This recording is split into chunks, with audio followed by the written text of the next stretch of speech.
seperti apa Bu mungkin seorang orang tua tiri itu dalam membesarkan anak tirinya itu, kenapa banyak yang selalu bermasalah gitu sampai ada yang mati anak tirinya itu? Sekarang kita lihat kenapa menikah dan bagaimana dia menganggap anaknya itu sebagai apa. Misalnya dia hanya mempersoalkan masalah bapaknya, tapi dia tidak senang ke anaknya, atau barangkali dia mencoba untuk memperbaiki anaknya karena nggak cocok dengan dirinya, tapi akhirnya tidak berhasil. Atau ada hasutan misalnya dari anaknya, anak kandungnya sendiri, kan kita tidak tahu. Jadi faktor itu banyak. Masih mungkin juga ada faktor dia sakit jiwa, itu kita nggak tahu. Jadi kita lihat kasusnya dulu, kita lihat bagaimana kondisi jiwa dari ibu tirinya. Tapi kalau dia belum lama menikah, ya barangkali bukan itu, barangkali lebih ke arah emosi. Jadi dia kecewa, terserah kecewanya karena apa?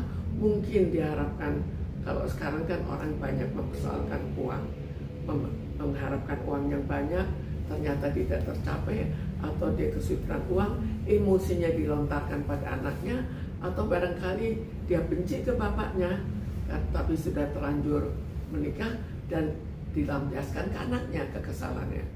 Jadi banyak faktor yang harus kita pertimbangkan kenapa dia sampai begitu. Cuma secara rata-rata seorang ibu tiri kan mengasuh setelah anak itu sudah ya sekian lama lah usianya. Kalau sudah berusia kan anak itu ada kesenangan tersendiri, kepribadian tersendiri, dan belum tentu cocok dengan ibu tirinya. Lain halnya kalau dipelihara dari bayi, tapi itu pun cukup sering dipelihara dari bayi, tapi ibu tirinya tidak menganggap itu sebagai anak. Tapi Bu, sebagai psikiater sendiri, mungkin ada nggak sih Bu perbedaan Bu ketika anak diasuh oleh ibu kandung dan ibu tiri? Kalau menurut pandangan ibu sendiri sebagai psikiater, apa sih Bu mungkin Bu bedanya Bu? Secara umum ada, secara umum ya, tapi tidak selalu. Karena kalau seorang ibu, anak kandungnya, dia akan sangat menginginkan anak itu. Dan karena keinginannya dia juga mengasuh dengan baik. Tapi kalau ibu tiri terkadang hanya karena terpaksa mengasuh, itu kan berbeda. Belum lagi kalau dalam asuhannya berbeda dengan ibu kandungnya, maka anak itu juga bereaksi berbeda. Dan reaksi yang berbeda itu membuat kesalnya ibu tiri ke anak tirinya. Oke Bu, ketika seorang anak diasuh oleh ibu tiri itu kan sangat rentan adanya kekerasan.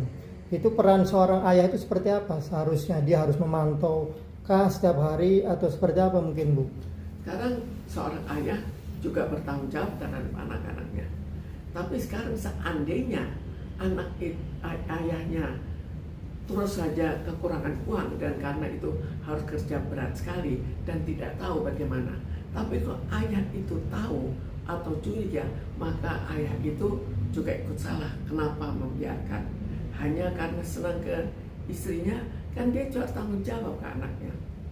Oke Bu, artinya kan banyak resiko ketika anak diasuh oleh ibu tiri.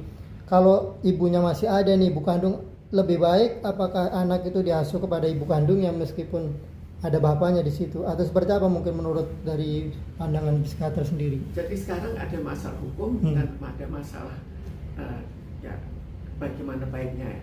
Kalau dari segi hukum kan harus mengikuti diasuh oleh anaknya, oleh ayahnya. Tapi kenapa waktu itu diasuh oleh ayahnya?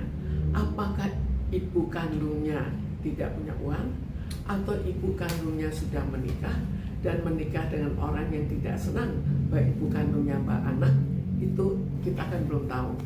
Tapi kalau memang ibu kandungnya mau mengasuh dan mempunyai kemampuan untuk mengasuh, maka seharusnya jangan sampai ibu kandungnya itu dan ibu kandungnya mau, maka ibu kandungnya itu harus mengasuh.